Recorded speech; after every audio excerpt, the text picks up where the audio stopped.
अभी यहाँ पर खबर शामिल करते हैं उकाड़ा से। डीपीओ उकाड़ा उमर सईद मलिक की जानिब से जामिया मस्जिद सद्दीक नगर में खुली कचहरी का इनेकाद किया गया।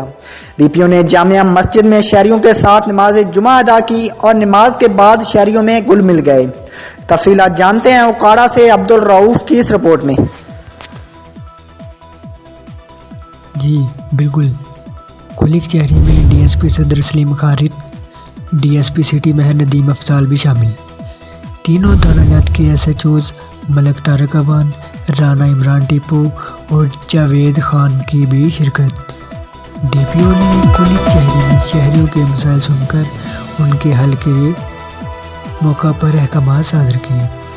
खुली कचहरियों का मकसद पुलिस और अवाम में फासले ख़त्म करना और अवामी मसाइल को उनकी दहलीज पर हल करना है।